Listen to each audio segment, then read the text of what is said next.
Hey gamers, welcome to another episode of Get Your Game Sense Up. My name is Bios, your annoyed average gamer. And I'm Sebastien, and I am a Super Saiyan. I'm playing Kakarot right now, and I'm really in love with it, guys. He gets the freaking Kakarot game. He doesn't know how to act. Hey, it's my first $60 game in forever, and I'm loving it. It's F the haters, I like it.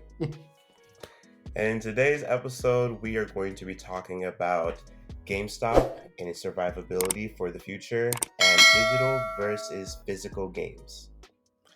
Yeah, so there's been a lot of talks about GameStop as a whole, and just retail gaming and the future of it. And I don't know, this might be a bit controversial to be honest, but I'm on the side where I think GameStop can go. I don't think that company should be around in this day and age in the way the market is going. I just don't really like their policies, which we will get into. But I don't have a pleasant experience when I'm thinking about GameStop. And I don't think retail gaming should go away permanently, but GameStop can go. In the US, we have Walmart and Target and BJ's. There's plenty of places you can still buy games. It does not need to be solely GameStop. You know what I mean? What do you think? What is your opinion on GameStop? For me, I don't think GameStop should go away. I think they just need to revitalize themselves, rebrand themselves, and to come back stronger. It's just that yes, their policies are really bad. Yeah, they did a lot of bad things, like you said, that really put a sour taste in a lot of people's mouths. But I just feel like if they were to take the steps to be better and to introduce new policies and to reform, because we've lost so much already. Like Toys R Us doesn't exist anymore. What's it called? Blockbuster doesn't exist anymore. I don't think losing GameStop would be a good thing because it's like a hub area. I think. I don't know if I would say it's a hub area, which I think is a pretty good segue because you say hub area, and I think it's a very good way to look at GameStop. I think they would want that for their business, for people to come by and really be the spot where you can get all your gaming, talk to your friends, and we know from that leaked video that came back almost maybe a year now or 6 months now, where they're redoing the shop where there's more tables, so you can do card games like Yu-Gi-Oh and Pokemon, and there's more a bunch of more computers out, so I guess people can play games. Because GameStop's way back when had a lot of consoles you could play, not full games, the demos. And I feel like they want that. But me personally, I feel like even if they they were to shut down half their stores and change all the stores around to have that kind of format, it still wouldn't change the company around in the ways they would like it, because the policies, people can get a better value for their buck anywhere else. GameStop is the worst place to get a value, for your items. The best thing that they had was a trade-in value, so you didn't have to go anywhere else. You didn't have to go online or whatever, but it's so easy to do that. And, if I want to go to GameStop and sell an Xbox or a Switch or trade in a game, it's not their policies, and the way they credit you back is terrible.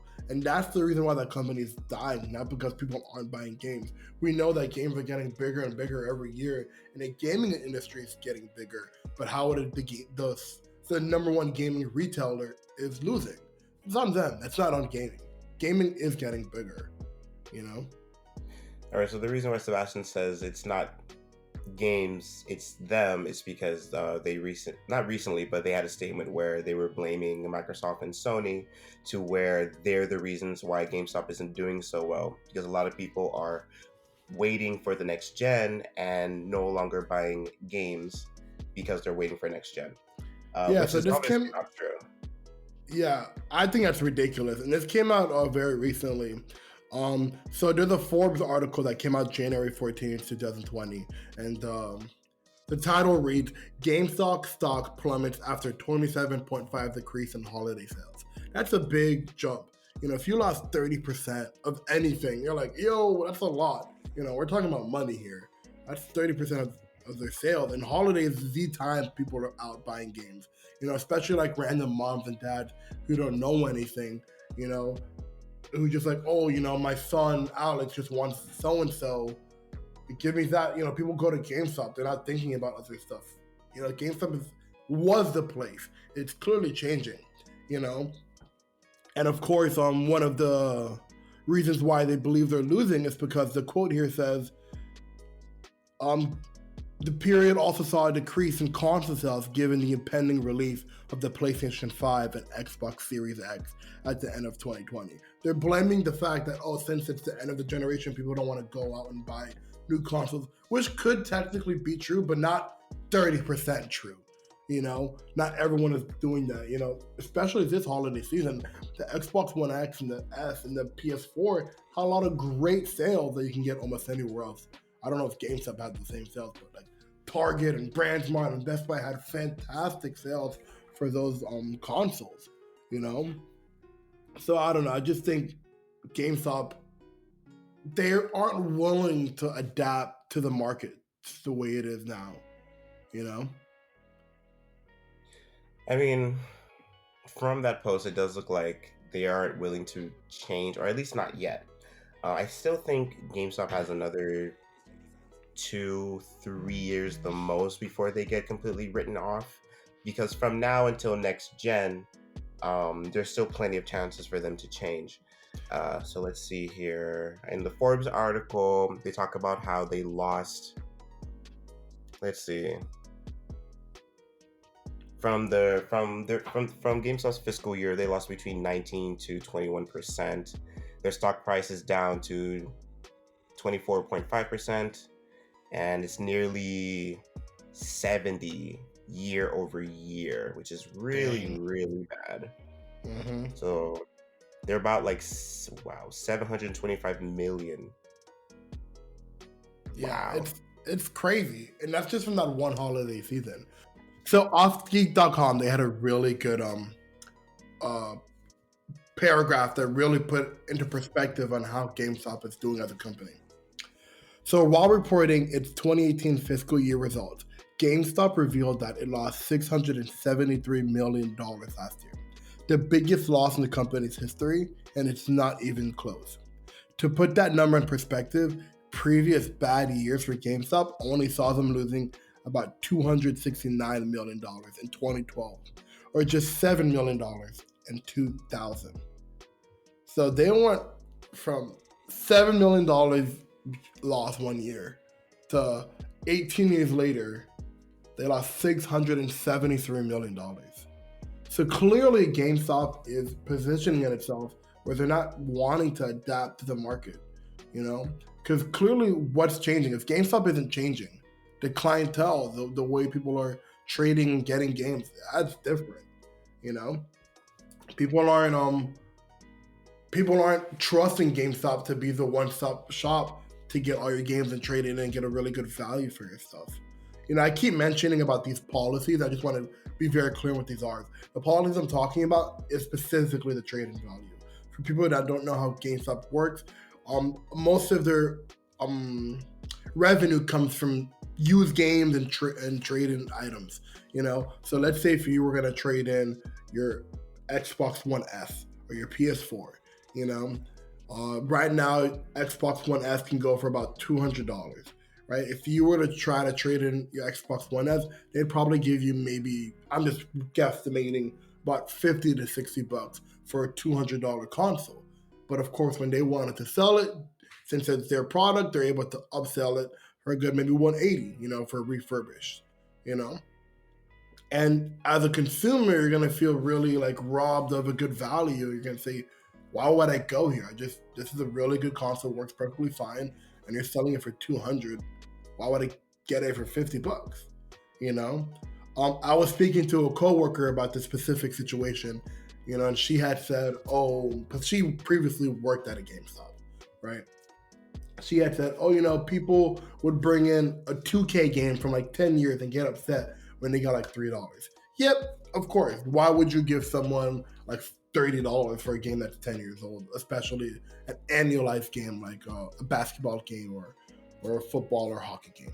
But to counter that, Mario Kart 8 Deluxe for the Switch is a very popular game. It's one of the most sold games on that console, And that's a very popular console. So if I had a brand new game of Mario Kart 8 Deluxe, I bought it a month ago out of their return policy window, I wanted to trade it in, I'd probably get about $8 for a game they're selling for $55 used. That's not a good trade-in value. Why would I go there? I'd rather go on places like eBay or Letgo or even put it on Instagram or Facebook and say, hey, I'm selling a copy of Market 8 Deluxe, $45, hit me up. There's so much better ways of selling your own products. 18 years ago in 2000, the internet is not what it is today. Everybody knows that. The internet today isn't what it was 6 years ago, or 9 years ago in 2010. There's so much more ways to get access to people, and things like Craigslist are so big now, and OfferUp and Letgo and eBay, they're getting bigger and bigger every year. GameStop is the one that's refusing to change. Oh, okay, but does that necessarily mean that they deserve to just lose the entire business? I Just to think be yes, I do think that, because if they're not willing to change, they don't deserve a seat at the table of big industry. oh, Look at okay, so all Blockbuster. it is Go ahead. okay, so all it is that they have to change, and you don't think the steps that they took to revamp some of the GameStop and make it like a area for gamers to come and hang out is not a good step in the right direction? Okay, cool. It's great that people want to come to your store and play Pokemon or whatever, but what does that do to actually changing your policies? If people are gonna come play Pokemon, that doesn't change them to want to buy games there. If people want to come play Pokemon, what does that have to do with me selling my games to you? If I'm still getting $8 for Mario Kart 8 Deluxe, why would I go to you? Hell yeah, me and my buddies can all meet up at GameStop, hang out, buy some chips, talk about the newest pops or whatever. But they're not making any money off chips and pops. You know, like Okay, their main thing is games. but having an area where people can congregate and chill for like a little bit in a gaming space that will encourage them to in like inevitably buy a game. It's just like where card shops people that's what card shops do, or comic book stores do. They have people come and they hang out, and just being in that That's space, like, completely different. That's a completely different environment. Comic books don't cost $60. okay, no, Even if you were to sell your comic books at stores, they don't rip you off. They don't I'm say, "Oh, I'm saying in the terms of going in the like making the steps to like get to the point where they do change their policies in a good way. And I right now nobody's coming in. Like, no one is coming in at all. again," and I agree. I think if they were to do that, that would be a good thing. But the main thing they need to do is change the policies first. You change the policies first, and then you change your look around. Yeah, sure, I'd come to GameStop. In the past 5-6 years, the only time I go into a GameStop is to look at a pop. Just if I'm in the area and I'm like, oh, I'm in a GameStop in like 4 months, let me walk in, look at a pop. I potentially might buy it, potentially might not buy it. Walk in, walk out. There's no reason for me to be there. It's such a aggressive area where they're like, hey, what you looking for, man? You need to help us with anything? Hey, we got a bunch of pre-owned stuff, whatever here. How about a console? Like, why are you attacking me right now? Can you please not attack? I'm just here to browse. And of course, if they had a more friendly area, I work in an environment where, which we'll get more into for the physical versus digital, but I also work in an environment where that medium is kind of disappearing, but not to an extent as gaming is. But we're not as aggressive on our stuff as GameStop was. We're not choking people and trying to buy certain things a certain way. That's not how the company I work for is run. And I just don't think it's a really appropriate way for GameStop to go. No, of course not. But I'm just saying, if they realize the issues and start adjusting accordingly, they can stay. And I think starting with the environment is a good start. All right, I have one last thing I want to mention about this. And again, I do think that the environment would be a good thing. But the last thing I want to mention is that the Blockbuster. I feel like Blockbuster is a perfect example to compare to GameStop. Blockbuster, before Netflix came out, they had the opportunity to purchase Netflix. Blockbuster could not be gone right now. If they really bit the bullet and were like, hey, you know what? They thought Netflix would never make it, and it's not their fault. But if they took the gamble to purchase Netflix, and Netflix becomes one of the biggest, it becomes the definitive streaming platform to watch your TV and movies. Blockbuster would not be gone. Would not be something of the past. GameStop is in a situation where they could start changing things up to match the customer base and the digital landscape that we're in, and that's the main thing. GameStop needs something to change their policies and change the environment. Of course, we do know about the whole alleged rental program, but if GameStop doesn't do those core things, I don't care how pretty you look. If I'm not getting good value for my dollar, why would I go to you? All right. Yeah. All right. Now on to the next subject.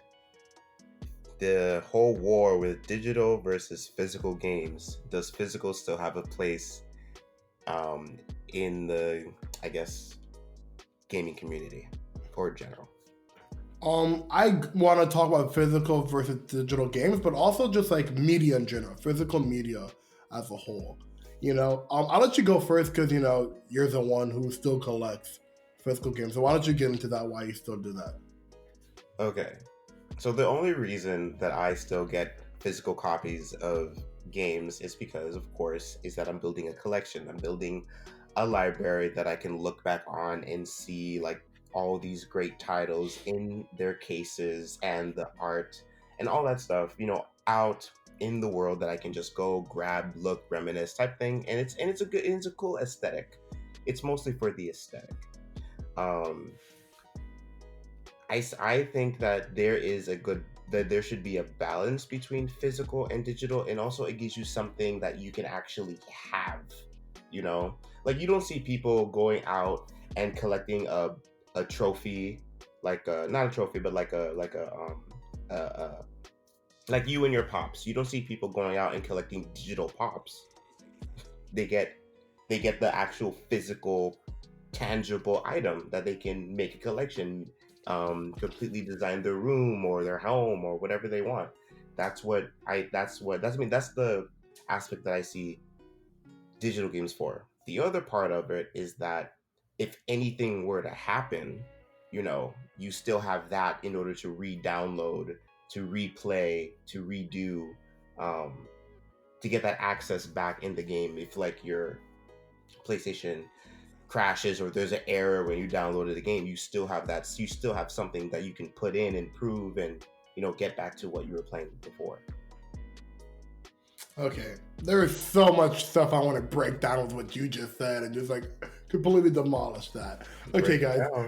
I want to make it very clear. I like physical media as a whole. I think vinyls are pretty cool and DVDs are pretty cool. I mean, the 4K DVDs, regular DVDs, and Blu-rays are pretty cool. But when it comes to gaming, I think in 5 years' time, physical games will disappear as a whole. I don't think we need them. And I'm going to get into why I say 5 years. Time, it's primarily due to the internet. So the first thing you brought up was the aesthetic. You could just buy the cases of a game. You don't need to buy the full game. If you wanted, that's the case. If that was really the case, if you just want the aesthetic, but you're not playing old games, you just stopped playing Overwatch, but you were like into Overwatch for like 4 or 5 years. I'm sorry, like 3 or 4 years. Correct. Yeah, that. 3 or 4. You were so into Overwatch. When did you ever go back and pull a game off your shelf from your PS2 days or your PS3 days and say, let me play that again? Well, you could reminisce it just from looking at the box. You don't need the full game, And you're saying, I have the library. I have quite a large gaming library digitally as well. So when I have friends or family that comes over and they want to see what games I have, I'm able to show them right off the Xbox.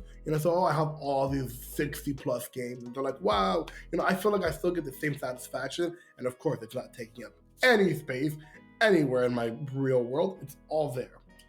Okay, but would you have the same argument if? Sure, sure. Would you? Oh my God, would you say the same thing if, for example, in the next few months, that comic books started going digital? Comic books have been digital for 10 years. Sorry, maybe like 6 years. Comic books are 100% digital, and I read comic books digital. On the DC Universe app, I read them digitally. 100. But you have a collection. Okay. Also, that's a whole different topic. I can explain to you why it's different because the next subject is completely different. Games today, you can't compare a physical book to a physical game. You can't compare them, especially not today's day and age. Maybe you can compare them 10 years ago or 15 years ago, but you can't compare them today. The reason for that is because when you buy a physical book, that is yours forever, 100%, until you burn it, sell it, water damage. That book, nothing will happen to that book. Nothing. That's not the case for gaming. Look at a game like Overwatch, right? You have the physical game. That is a fully online game. Any day in 10 years from now, if they wanted, they could turn off the servers for Overwatch, and then what? You can't play that game. Sure, you have the physical CD, but what's that going to do? That doesn't do jack squat. Even when you have a physical game, you don't own that game because why? You still have to download them. You still have to download the game and access those company servers. A physical game is just a key, which is ridiculous. The physical game is literally just a key to access their servers. Whereas when you have a digital, it's just boom already on your console.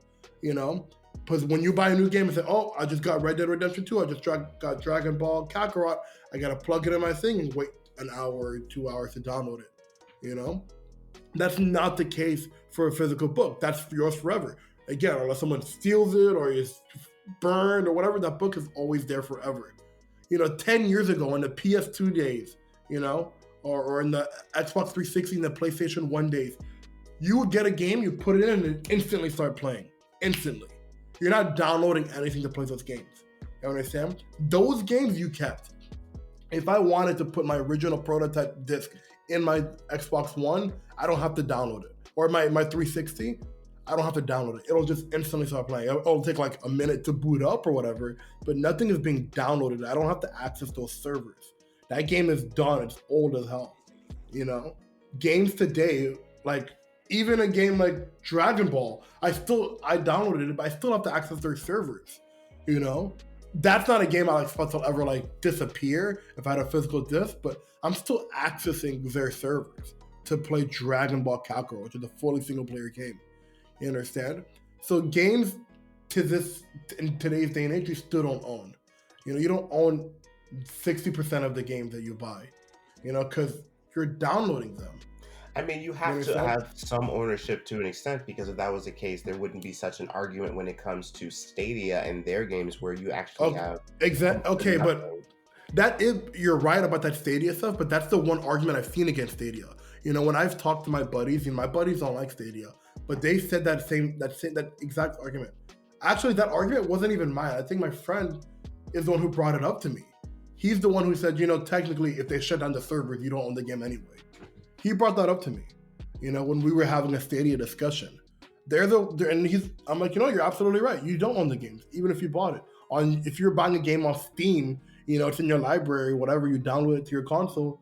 But if they shut down those servers, you don't have access to that game. That game is not yours because you just have access to it. And again, the physical games are a key because, on Xbox, I don't know exactly how it is on PlayStation. The last game I've purchased physically was in 2013 or 14 was Batman Arkham Knight. And I wanted it digitally, but GameStop, look how I'm back at GameStop. Mm-hmm. GameStop said I could not buy it digitally. They said they don't sell it digitally, which is technically true, but technically not true. I didn't know how digital games work because it was still the beginning of the new, the current gen, at the time. So I bought the physical game. When I put Batman Arkham Knight into my Xbox, I downloaded it or whatever. But guess what? If I were to take out that physical disc, what's going to be on the Xbox? It'll say it's right there. It'll say, hey, Batman Arkham Knight, push here to play. But what happens when you push share to play? It'll say, oh, you must insert the disc. Why? Because it's a key. The game is already downloaded to the console, and that disc is literally a key to open the door to play the game. You don't own the game, and that's a single player game. And that came out like 5 years ago. That's a game I got 5 years ago. But on a 360, like if I go back to that prototype or GTA 4 or whatever, like any game or like Kingdom Hearts on the PlayStation, you're not going to see it there. The only time you see it on your console is under like your achievements or trophies page. If you wanted that game, you would put it in the thing and it'd pop up right in there. You can't have an option to push play. You didn't download stuff. Since we're downloading everything's through their servers, you don't own anything. And people are upset about Stadia or whatever because, we don't own games. People are worried.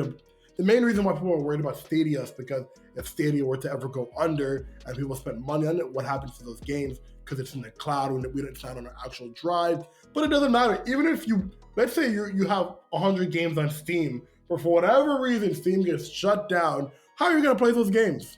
You're not. No, you will. Because it's not through Steam. Steam is just a client for you to access the game. Okay, but if you can't open Steam, if you cannot open Steam, how are you going to play those games? It's on your computer. I know from my understanding, you download the game, but you can't go to like your file explorer and push on Dying Light and then start playing Dying Light. You still have to open it through Steam. Yes, Steam is the client, but like if you can't, Steam is what's holding it. It gives you access to those games. If you bought Division 1 or 2 on Steam, sure, you download it to your thing, but you can't type in Division on your file explorer and start playing. That's not how it works. Even if you download it, you still have to go through Steam. You understand? People don't have access to their actual games. People want access to the game because it makes them feel like they have ownership, but they essentially don't. People in 10 years time, Overwatch 1 won't be the way it is now. There'll be an Overwatch 6 if that brand is even around, but the base Overwatch will not matter. And then also on top of that, the main reason why I like digital games. Okay, no, I looked it up. No, you still have access to them. It's just Steam just gives it in a nice organized location, but they are still on your computer. Okay, it's on your computer, but how do you open it? Again, you cannot go to your file explorer. Yeah, you can. You can go to the file explorer to find it on your computer. You just double click. To find it on, yes, you can see the download on your computer, but can you play it off the file explorer? Yes. You just. I looked it up for how, like, if you were to uninstall the game on Steam, do you lose it on your computer? And the answer is no. Yes, the download is still there. But the download, it's one thing, like I said, it's one thing to download it, but it's another thing to actually open it up. You can have it on your computer. It's like, would be a good example. I want to say something with Apple. Like, you have, okay, look, it's like buying a 4K movie. Imagine you bought a 4K DVD, right? Sure, you have the DVD, but you don't have the player. You don't have a 4K player to play it. You have the physical, you have the download of the game, but your computer itself doesn't play. It plays through Steam. Steam isn't just a library, It runs through Steam. That's how it is. I mean, I could be wrong, but I'm like 80% sure that's how it is. The download will be there, but you can't open it. No, yeah. You can. Actually, yes. If you uninstall Steam, every game gets... Every game gets? Wait. Can I still play my games if I uninstall Steam? Actually, yes. If you uninstall Steam, every game gets uninstalled as well. But if you want to save the games, move the Steam app folder to somewhere and then uninstall Steam. Wait, what? That doesn't answer my question. Exactly. Well, we can just put a pin in that conversation and bring it up next episode, and we'll ask one of our friends who use Steam, who play PC. We can put a pin in that conversation. And then the first thing in the next episode, we'll answer it for sure. I have no problem being wrong, but the main thing is the company can end the servers. let's say the new Call of Duty, in 3 years, they're not going to support about 4 years. In 4 years, they won't support the Call of Duty that came out this year. So if you were to plug it in, nothing will happen because the servers are down. You know what I mean? So that's what I mean by have access. So the next point I wanted to get to is it's cheaper. You said on a couple of episodes that you have an Xbox, and all the games that I purchased digitally, you have access to. And I remember when you bought Borderlands 3. You bought 2 copies of Borderlands 3 physically when you have 2 PlayStations in your house. And I was like, why would you do that? If you just bought it digitally, you could use a game share and you literally spent half the price. But you're like, oh, we both wanted a copy, yada, yada, yada. And I'm saying you're literally spending more money for no reason. You're buying the same game twice. I would never do that, And again, you have the Xbox. You've never bought a single Xbox game, but you have over 100 games on your Xbox access. Yes, I did. What game did you buy on Xbox that you purchased on Xbox? I mean, I'm not coming at you for it, but like free games on Game Pass is not purchasing a game. Minecraft. You bought Minecraft? Yeah. On Xbox? Well, I got the physical game. On Xbox? Yeah. I didn't know that. Oh, but yeah. I did not know that. But either way, the point is that like you have a huge library because I bought all my games digitally. Mm-hmm. You didn't. So that to me is a 100% a better incentive to buy your games digitally over a physical, just for the fact that we can have it in one package. One game can feed 2 people. And spending $120 on 2 games, I spent $60 on 1 game. You know what I mean? Yeah, I get it. I also have just one more topic I want to discuss where I kind of alluded to GameStop having 5 years. The one benefit of having a physical game, which is the only one benefit, which will change in about 5 years' time, is that, games can be kind of heavy. They can be kind of big to download. Some games can be like 60, 80, 100 gigabytes, they can be 60, 80, 100 gigabytes, right? Mm-hmm. And a lot of places in rural America, and even across the whole world, internet is not the best. There's a lot of places where they have data caps of how much internet they can use per month. Or even like, places like Australia where internet is not great. Internet is not the number one conformity, amazing thing that we have the privilege of. It's not the case everywhere. So when you have a physical game, the download size isn't as big, from my understanding. I could be wrong, but I think when you have the download size, it could be smaller. But the reason why I think that'll change in about 5 years, when 5G is nationwide. Oops, sorry, my Google started talking. I don't know. In about 5 years' time, when 5G is normalized across the country, not across the whole world, but when the whole country has 5G everywhere, internet will be so fast and data caps will increase. I think physical games will have the definitive reason of like, why would you buy a physical game? If you can always just download them super quick and you're not going to waste all your internet. If you live on a farm, you're not going to destroy your internet for a whole month for downloading one game. Once 5G is out and data caps increase, there's no reason why to get a physical game. And that's when I believe GameStop will be gone. Once physical game can be 100%, then GameStop and physical games can go. That's not the case for me. How will you convince anyone that, no physical games? How will you convince people to still purchase games when they feel like they don't have any ownership over the game anymore? Again, I believe, okay, it's not that I would just make that argument. Go ahead. Don't buy things without having some sort of tangibility to the thing, because even if for a movie, for example, sure, you may not own the movie, but what do you get? You still get a ticket and you still get access. You have something. They give you something in your hand. They don't just say, give us your money, go walk in. Sure. Okay. How would you how would you convince consumers that it's okay to just spend your money to air? Okay, the reason why I will say that's the case, that's good, is because Because it's already happening.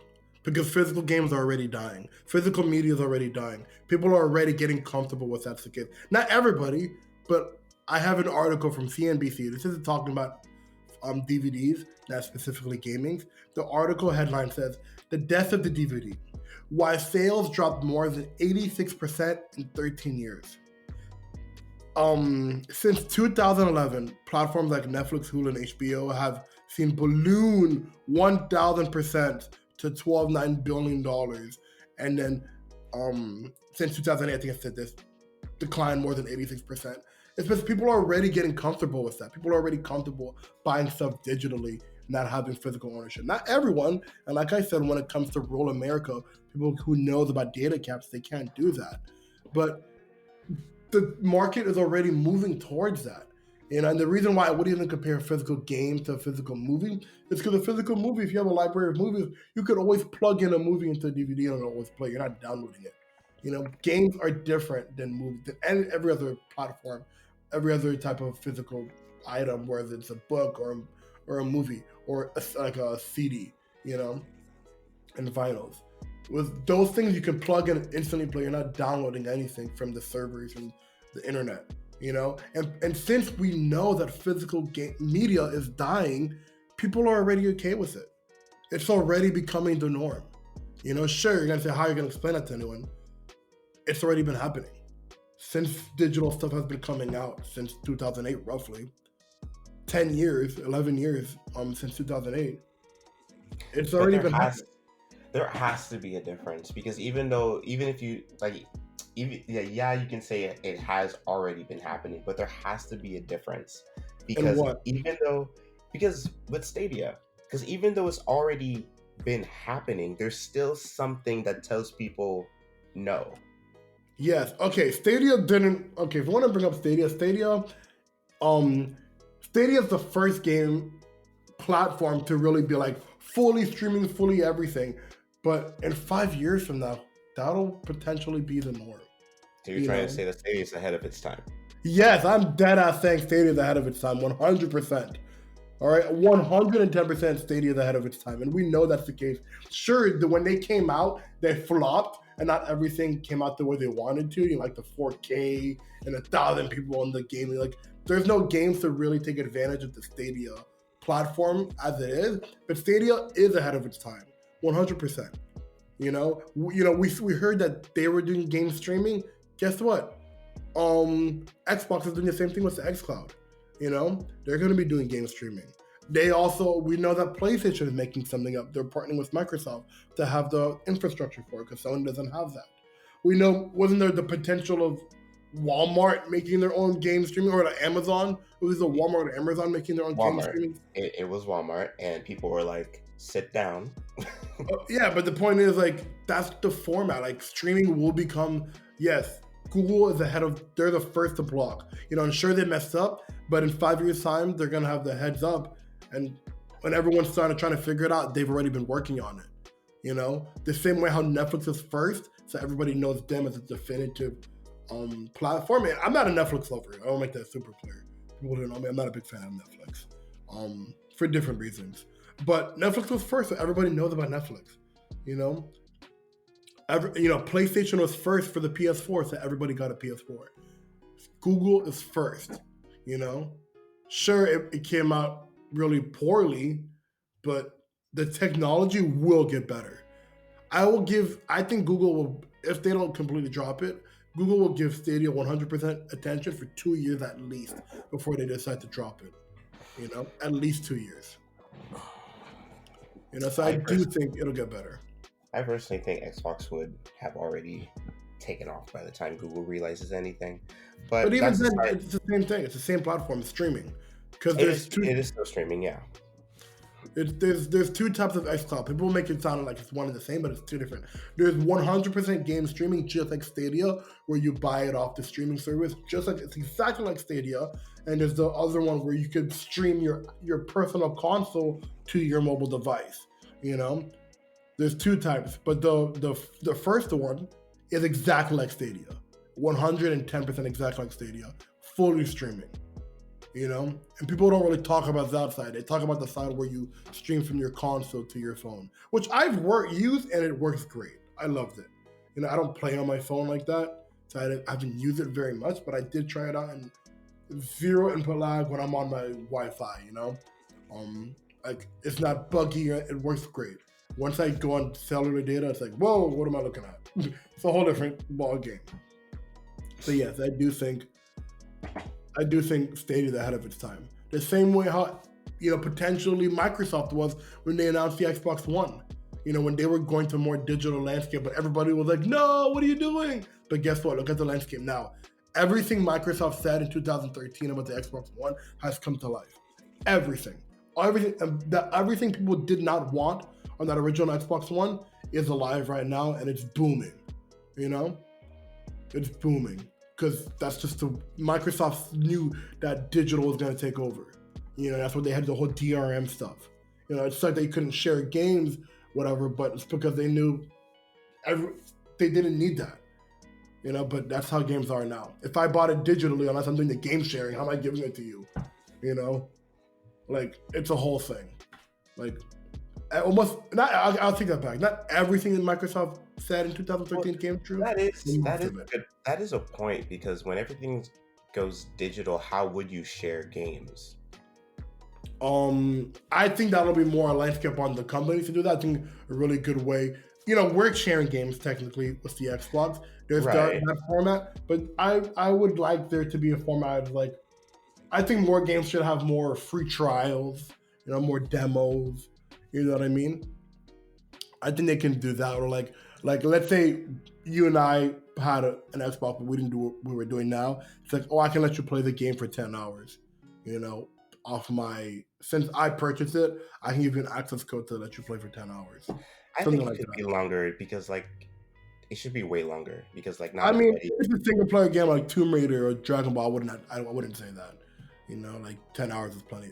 Granted, you can't beat Dragon Ball in 10 hours, but stuff like that. Like 10 hours is a good amount of time to, like, really get a grasp of the game to see if you like it or not. You know? Sure. All right, that's all the time we have. That's everything that we talked about in this week's episode of Get Your Game Sense Up. And now we're going to ask you guys the questions. What do you guys think about the fate of GameStop? And do you think physical games still have a place in our future? Let us know down in the comments. And guys, always remember, get your game sense up. To each other's hearts.